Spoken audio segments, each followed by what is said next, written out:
Existe-t-il une histoire secrète des États-Unis que les médias choisissent d'ignorer? Pourrait-il y avoir une société clandestine de riches financiers qui aurait provoqué toutes les guerres et les dépressions? Y a-t-il une élite de l'ombre qui tire doucement les ficelles de notre monde pour la réalisation de son programme politique? Les réponses à ces questions pourraient vous surprendre.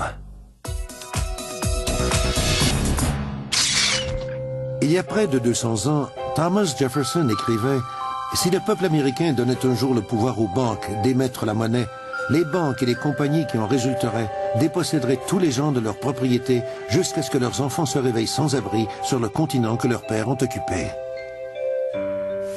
Depuis la fondation des États-Unis, il y a eu une bataille constante pour savoir qui contrôlerait la quantité d'argent en circulation dans le système. Serait-ce une banque centrale ou bien le peuple, par le biais du Congrès, pour le bénéfice de tous les Américains? Tout tourne autour de la Réserve fédérale, une banque privée à qui on a donné le monopole de la création de la monnaie de papier. Chaque billet de 100 $ que le système de réserve fédérale imprime et qui est vendu au gouvernement des États-Unis à sa valeur nominale représente un prêt de 100 $. Même si le gouvernement l'achète, il doit quand même payer des intérêts. Un siècle après Jefferson, Abraham Lincoln élaborait sur le même sujet. Le gouvernement doit créer, émettre et distribuer toute la monnaie. La création de la monnaie est une prérogative suprême du gouvernement. En suivant ces principes, les contribuables vont économiser des sommes importantes en intérêts et l'argent va cesser d'être le maître pour se mettre au service de l'humanité. En quoi les peurs exprimées par Jefferson, Lincoln et les économistes contemporains sont-elles liées à ce que le président George Bush appelle le nouvel ordre mondial? C'est une conspiration, il n'y a pas d'autre mot. C'est une conspiration contre le peuple américain et le monde occidental.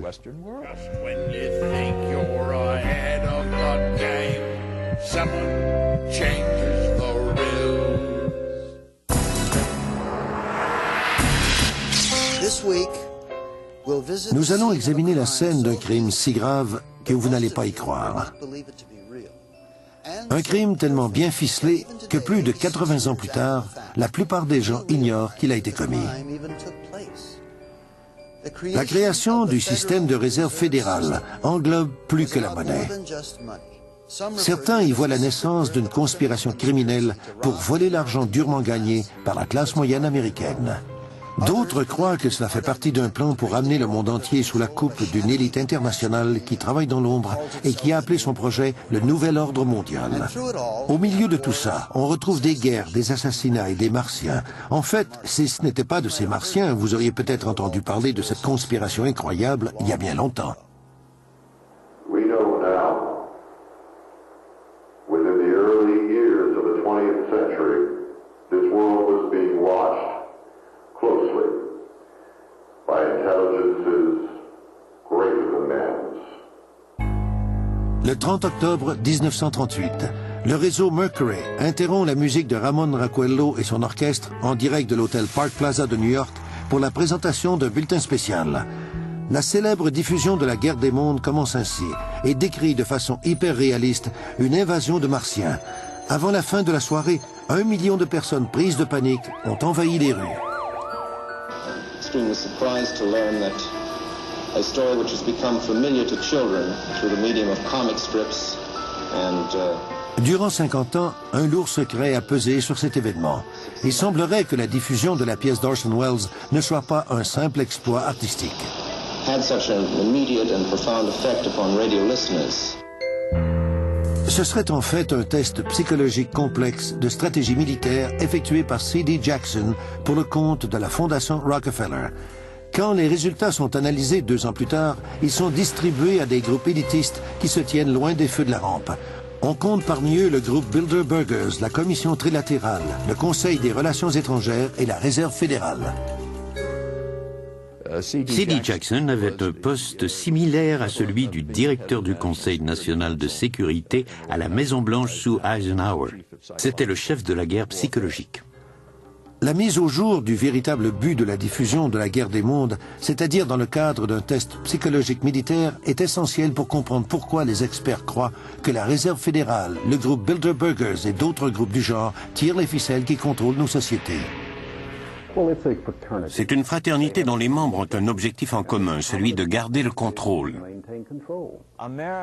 L'Amérique s'est développée et s'est enrichie si rapidement que nous avons toujours été la bête noire de ces types du nouvel ordre mondial. Ils n'ont jamais réussi à exercer totalement leur contrôle sur nous. L'Amérique est leur cible principale et quand ils l'auront eu, le reste du monde suivra rapidement. Des manias comme JP Morgan, par exemple, qui était si riche qu'on l'a choisi comme emblème du jeu de Monopoly, se cachent derrière la façade de la version officielle de l'histoire. Mais leurs objectifs secrets seraient tissés à même l'économie mondiale. Si c'est vrai, nous ne serions que des pions dans un jeu dont les règles ont été écrites dans les corridors de clubs sociaux privés il y a plus d'un siècle.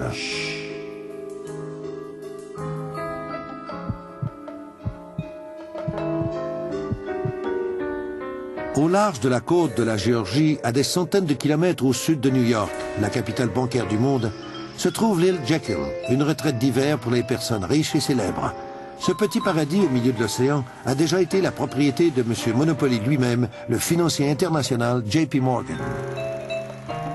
C'est à cet endroit que 6 banquiers internationaux, réunis en huis clos dans le plus grand secret, ont élaboré les plans de ce qui allait devenir l'institution privée la plus puissante de l'Amérique, le système de réserve fédérale.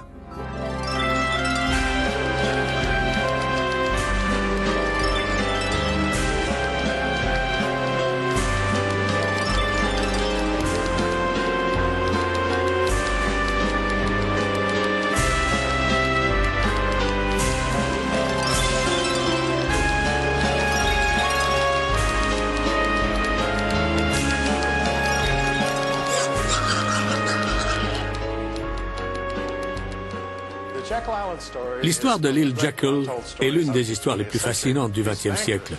Vous avez ces banquiers qui prennent ensemble un train réservé à Hoboken. Imaginez 5 des banquiers les plus importants du monde dans le même train. Les journalistes voulaient savoir ce que cela cachait, mais pendant des années, le secret est resté impénétrable. C'est à la demande du célèbre poète Ezra Pound que Eustace Mullins commence sa propre recherche sur les origines véritables de la réserve fédérale. Plusieurs des jeunes amis artistes et écrivains d'Ezra Pound sont morts durant la Première Guerre mondiale. Il voulait comprendre pourquoi ils étaient morts. En fouillant chacun des livres dans chacune des allées de la section économie de la librairie du Congrès, je suis tombé sur un petit magazine qui racontait l'histoire de l'île Jekyll. Quand je l'ai apporté à Ezra Pound, il était aux anges. C'était la découverte la plus importante de sa vie. Ezra Pound appelle cette histoire le plus grand roman policier du XXe siècle. Mais pourquoi? Andrew Gray, le petit-neveu de l'un des 6 hommes qui ont comploté pour la création du système de réserve fédérale, se moque de ceux qui parlent de cabale secrète. Je me demande pourquoi la réunion de l'île Jekyll doit nécessairement être vue comme un complot. D'abord, mentionnons que la nécessité de confidentialité ne veut pas forcément dire qu'il y a conspiration. Les lois importantes ne peuvent pas être élaborées sur la place publique.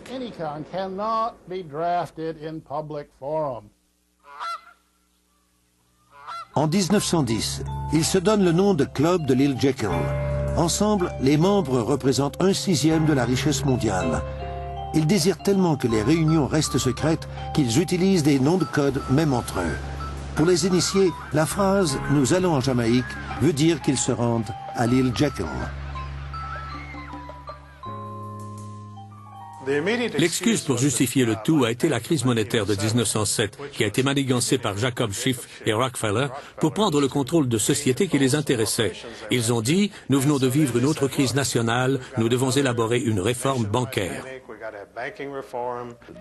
La naissance du système de réserve fédérale a eu lieu en secret sur l'île Jekyll en Géorgie.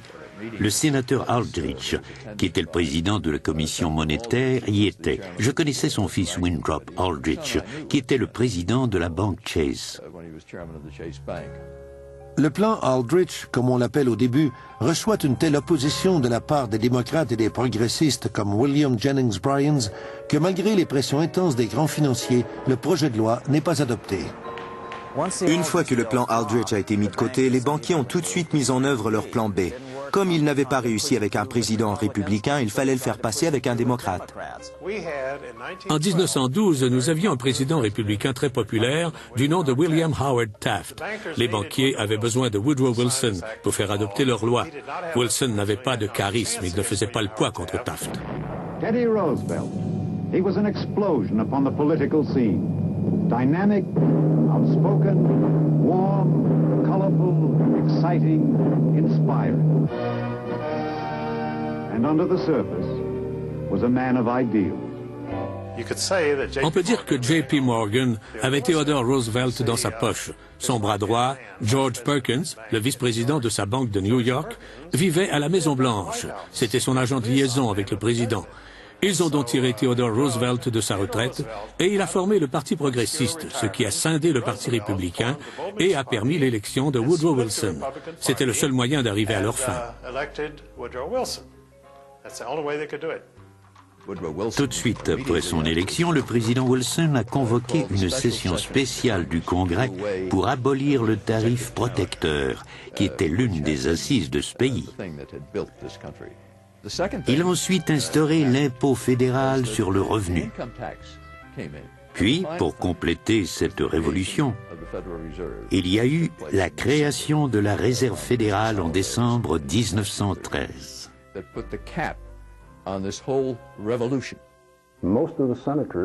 La plupart des sénateurs étaient retournés chez eux pour Noël. Dans le milieu législatif, c'est ce qu'on appelle une opération bien huilée. Toute l'affaire s'est passée sans tambour ni trompette. Le président a signé et c'est devenu une loi de notre pays.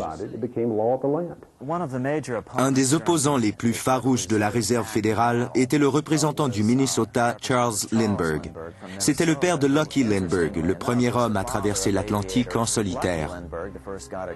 Lindbergh s'est battu comme un tigre et a dit de la loi de la Réserve fédérale que c'était le pire crime législatif jamais commis dans l'histoire des États-Unis. Et il avait peut-être raison.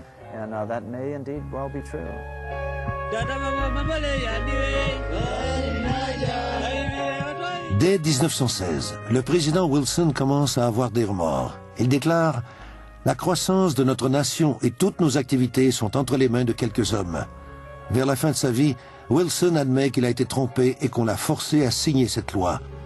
On prétend qu'avant de mourir, il a murmuré « J'ai involontairement ruiné mon gouvernement. » Selon la loi, lorsque des gens se concertent pour voler quelqu'un, c'est une opération criminelle. Ça ne peut pas être autre chose. Peu importe ce qui arrive par la suite, on ne peut pas effacer ces débuts criminels. Voilà ce à quoi nous faisons face aujourd'hui, un syndicat du crime. C'est comme ça depuis le début. La création de la Réserve fédérale représenterait donc une prise de contrôle des États-Unis par un groupe de financiers internationaux. La Réserve a été créée pour servir les intérêts de quelqu'un, ça ne fait aucun doute. Mais les intérêts de qui? Ce n'étaient pas les intérêts du milieu bancaire américain, mais ceux du milieu bancaire international. Les Morgan avaient des avoirs à l'échelle mondiale. Ils ont d'abord fait fortune en Angleterre et ils se sont associés aux Rothschild et à d'autres personnes. La famille Rothschild est l'une des plus riches que le monde ait connues. Au début des années 1800, ils étaient les banquiers les plus importants d'Europe. À la fin du 19e siècle, ils auraient contrôlé la moitié de la fortune mondiale. Derek Wilson, le biographe des Rothschild, a déclaré que les critiques de cette famille ont raison de s'inquiéter. L'empire des Rothschild est le plus puissant empire financier qui ait existé et il est en mesure de contrôler les gouvernements dans les coulisses. Le pouvoir économique et le pouvoir politique vont de pair. Mayer Rothschild de la Banque d'Allemagne